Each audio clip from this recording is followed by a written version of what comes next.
Ta'ala berfirman, "Faman kana minkum maridun aw ala safar." Barang siapa di antara kalian yang sakit atau dalam keadaan safar, fa'iddatun min ayyamin ukhra, maka boleh baginya untuk mengganti di hari lain. Jadi orang yang tidak mukim atau musafir, dia tidak wajib berpuasa, boleh berbuka di siang hari bulan Ramadan, tetapi dia harus mengqadha.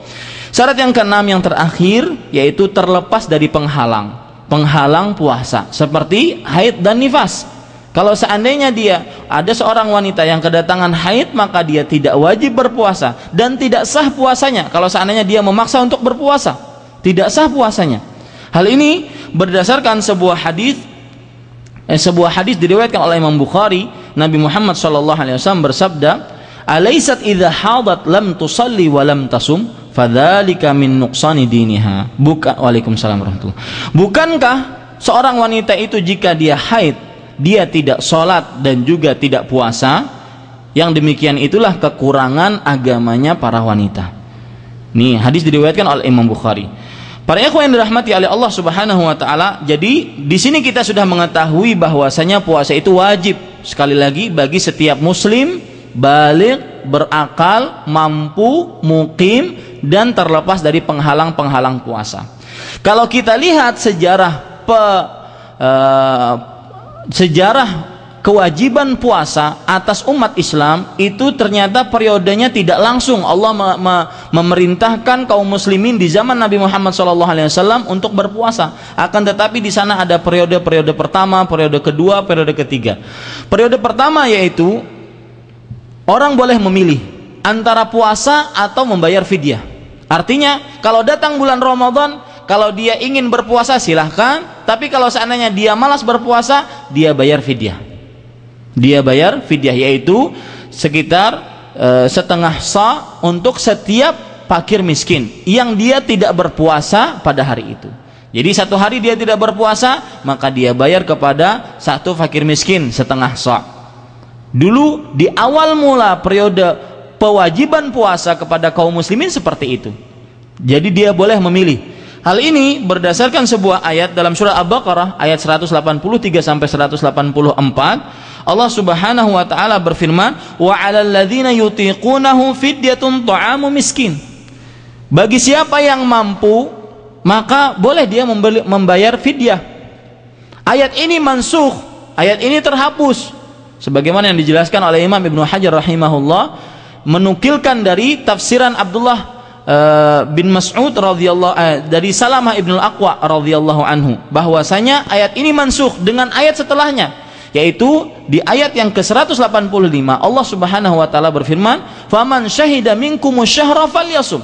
Barang siapa yang di antara kalian melihat bulan Ramadan, maka hendaklah dia berpuasa.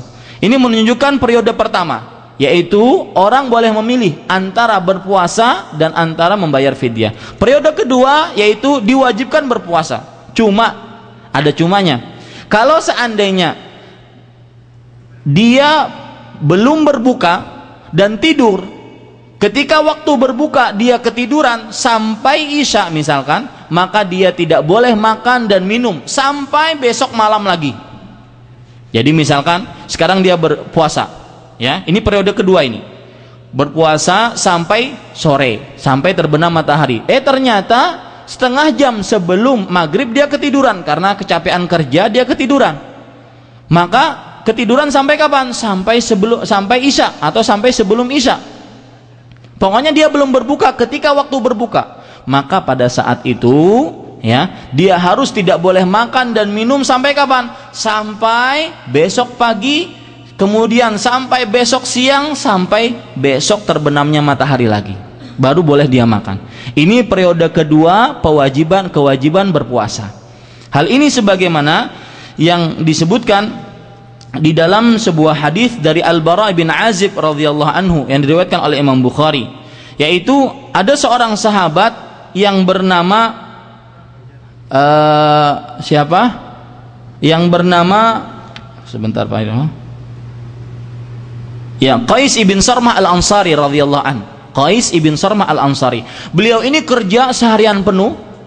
Kemudian setelah kerja seharian penuh, dia ketika waktu berbuka dia menanyakan kepada istrinya, "A'indaki syai'? Apakah kamu mempunyai sesuatu untuk berbuka?" Kata istrinya, "Kita tidak mempunyai sesuatu, tapi saya akan cari."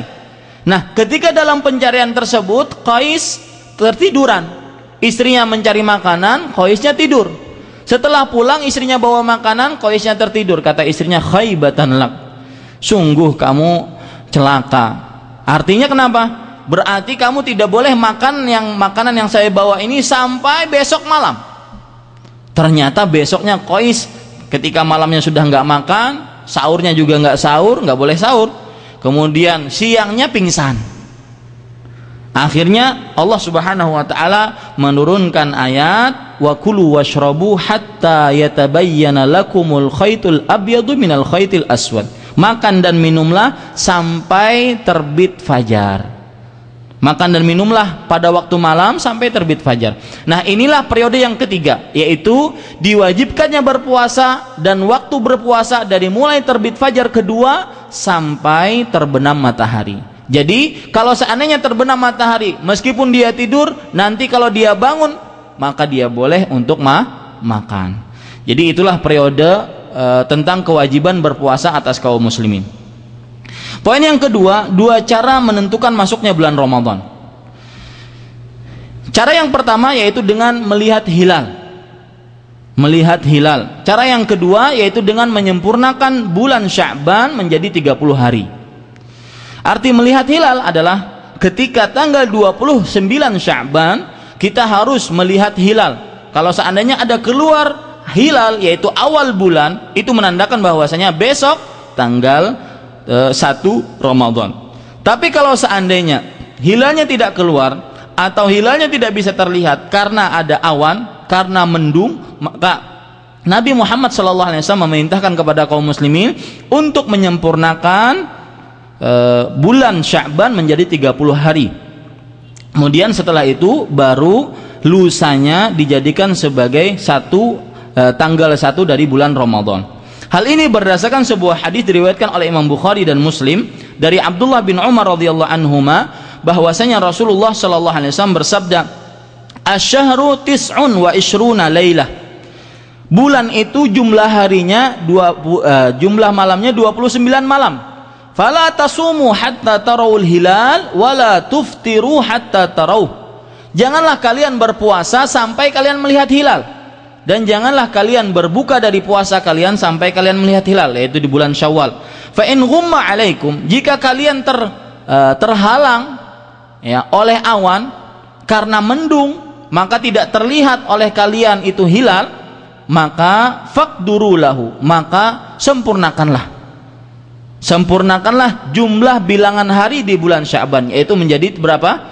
30 hari. Nah, inilah dua cara berdasarkan hadis Nabi Muhammad SAW, riwayat Abdullah bin Umar yang diriwayatkan oleh Imam Bukhari dan Muslim, dan juga hadis Abu Hurairah radhiyallahu anhu. Dua cara, yang pertama hilal, yang kedua yaitu dengan menyempurnakan bulan Sya'ban menjadi 30 hari. Ini bagaimana dua cara menentukan masuknya bulan Ramadan.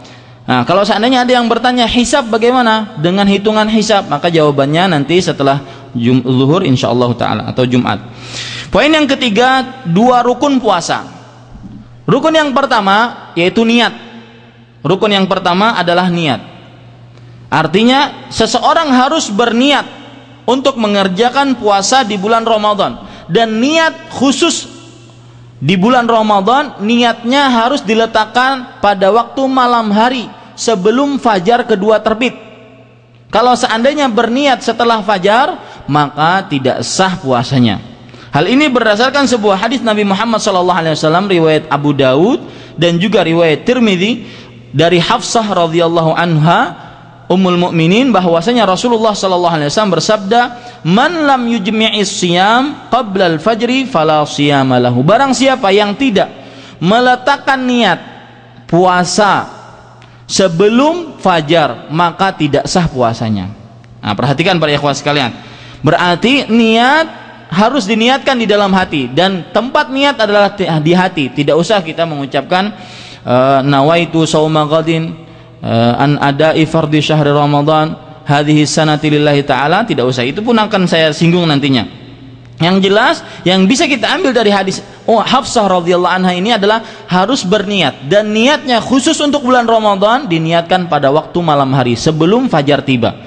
Kalau niatnya setelah sholat subuh untuk bulan Ramadan, maka tidak diperbolehkan atau tidak sah puasanya. Kemudian rukun yang kedua yaitu menahan seluruh yang membatalkan puasa dari terbit fajar kedua sampai terbenam matahari. Hal ini berdasarkan sebuah ayat dalam surah Al-Baqarah. Allah Subhanahu wa taala berfirman, "Fal ana bashiruhunna wabtaghu ma kataballahu lakum wa kulu washrabu hatta yatabayyana lakumul khaytul abyad minal khaytil aswad minal fajri thumma atimmus shiyama ilal lail." Sekarang maka gaulilah istri-istri kalian dan carilah apa yang telah Allah Subhanahu wa taala telah tuliskan bagi kalian. Makan dan minumlah sampai telah terang bagi kalian malam dari terbit fajar. Setelah terang bagi kalian terbit fajar. Ya. Kemudian sempurnakanlah puasa kalian sampai malam. Ini menunjukkan bahwasanya puasa itu dari mulai terbit fajar sampai terbenam matahari. Terbit fajar yang saya maksudkan adalah terbit fajar kedua sampai terbenam matahari. Baik, para ikhwan yang dirahmati oleh Allah Subhanahu wa taala. Itu poin yang ketiga. Poin yang keempat yaitu orang-orang yang diperbolehkan untuk berbuka di siang hari bulan Ramadan. Nah, ini adalah orang-orang ahlul a'dzar, orang-orang yang diperbolehkan berbuka di siang hari bulan Ramadan. Artinya dia tidak berpuasa, boleh bagi mereka ini. Yang pertama yaitu orang yang sakit. Orang yang sakit dibagi menjadi dua. Ada yang sakit bisa sembuh, artinya sakitnya datang seketika dan melemahkan tubuhnya, akan tetapi tidak terlalu parah dan diharapkan dengan sangat kesembuhannya, ya, maka orang seperti ini boleh dia berbuka, ya, orang seperti ini boleh dia berbuka.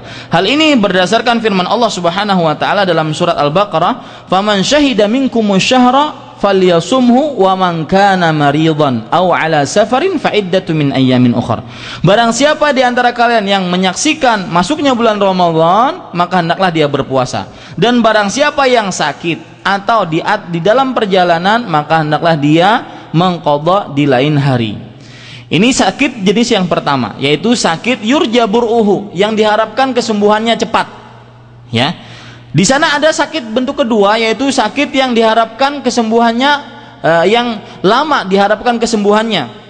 Artinya dia tidak sembuhnya lama, ya, kemungkinan sembuhnya lama. Seperti misalkan orang yang stroke atau orang yang pikun, ya. Ini sakit yang tidak diharapkan sembuhnya secara cepat, artinya dia lama sembuhnya. Yang demikian ini kita mengetahui ini sakit akan cepat sembuhnya atau ini sakit akan lambat sembuhnya, ini berdasarkan dokter muslim yang terpercaya dan dia di bidangnya, ya. Orang sakit seperti ini dia tidak wajib untuk berpuasa, akan tetapi dia mengganti, yaitu dengan membayar fidyah. Setiap hari dia tidak berpuasa, maka sehari itu pula dia harus membayar atau memberi makan kepada seorang fakir miskin. Berapa banyak? Setengah sa', ya, memberi makan kepada seorang fakir miskin setengah sa'. Hal ini berdasarkan perkataan Abdullah bin Abbas radhiyallahu anhuma. Beliau berkata, "Asy-syaikhul kabir wal mar'atul kabirah la yastati'ani an yasuma fayut'imani makana kulli yaumin miskina." Orang yang sudah tua, baik laki-laki ataupun perempuan, yang tidak bisa berpuasa, maka hendaknya mereka membayar fidyah, memberi makan kepada satu orang miskin di setiap hari dia tidak berpuasa. Ini jenis pertama, Bapak-bapak sekalian, yang diperbolehkan untuk tidak berpuasa. Jenis kedua yaitu orang musafir. Musafir yang bagaimana? Bukan hanya bepergian, bukan hanya sekedar bepergian, tetapi musafir yang di dalamnya dia mengqashar salat. Ya, yang di dalamnya dia mengqashar salat. Jumhur ulama mengatakan seorang musafir boleh dia mengqashar salat ketika perjalanannya kira-kira 84 kiloan.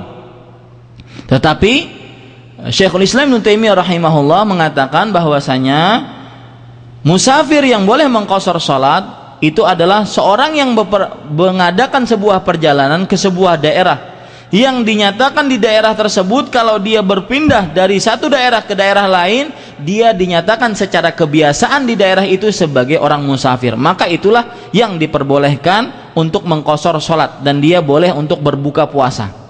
Jadi sesuai dengan adat kebiasaan. Kalau kita berjalan dari satu daerah ke daerah lain, misalkan dari Jakarta ke Bandung, apakah itu dinamakan musafir oleh orang Jakarta dan Bandung? Maka lihat kebiasaan mereka. Kalau dikatakan musafir, maka musafir. Ini terjadi perbedaan pendapat di antara para ulama. Dalil yang menunjukkan bahwasanya orang musafir boleh dia tidak berpuasa adalah surat Al-Baqarah ayat 185. Allah Subhanahu wa taala berfirman, "Faman kana minkum maridan aw ala safarin fa iddatun min ayyamin ukhra." Barang siapa di antara kalian yang sakit atau bepergian, maka hendaknya dia mengqadha di hari lain. Kalau dilihat dari sunnah Nabi Muhammad SAW, ada sebuah hadis diriwayatkan oleh Imam Tirmidzi, Rasulullah SAW bersabda, "Innallaha wada'a 'anil musafiri as-sauma." Allah telah meninggalkan atau telah memberikan keringanan kepada orang musafir untuk tidak berpuasa. Telah meletakkan bagi orang musafir puasa. Artinya tidak wajib bagi orang musafir untuk berpuasa. Kalau kita lihat secara ijma', Imam Ibnu Qudamah dalam kitabnya Al-Mughni mengatakan bahwasanya ajma'al muslimun, kaum muslimin bersepakat ala ibahatil fitri lil musafir fil jumlah. Bahwasanya orang yang musafir boleh dia berbuka secara global, ya. Musafir secara umum dia boleh untuk berbuka. Kemudian para ikhwan yang dirahmati oleh Allah Subhanahu wa taala, sekarang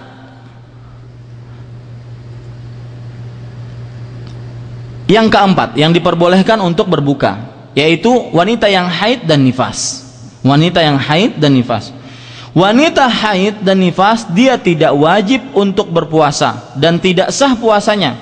Maka mereka boleh untuk berbuka. Hal ini sebagaimana sebuah hadis diriwayatkan oleh Imam Bukhari dan Muslim dari Aisyah radhiyallahu anha, "Kunna nahidu ala ahdi Rasulillah sallallahu alaihi wasallam fa nu'maru biqada'is shaum wa la nu'maru biqada'is shalah." Kami, kata Aisyah, kami para wanita haid di zaman Rasulullah SAW. Kemudian kami diperintahkan untuk mengqadha puasa. Artinya mereka boleh berbuka, ya, dan tidak diperintahkan untuk mengqadha salat. Ini orang yang keempat. Orang yang kelima yang diperbolehkan untuk berbuka adalah wanita yang hamil dan menyusui. Hal ini berdasarkan sebuah hadis dari Anas bin Malik Al-Ka'bi radhiyallahu anhu, Rasulullah sallallahu alaihi wasallam bersabda, "Innallaha azza wa jalla wada'a 'anil musafiri syatras shalah wa 'anil musafiri wal hamili wal murdi as-shaum." Artinya, Allah telah meletakkan bagi orang musafir, wanita hamil dan menyusui puasa. Boleh orang musafir atau wanita hamil, wanita menyusui untuk tidak berpuasa.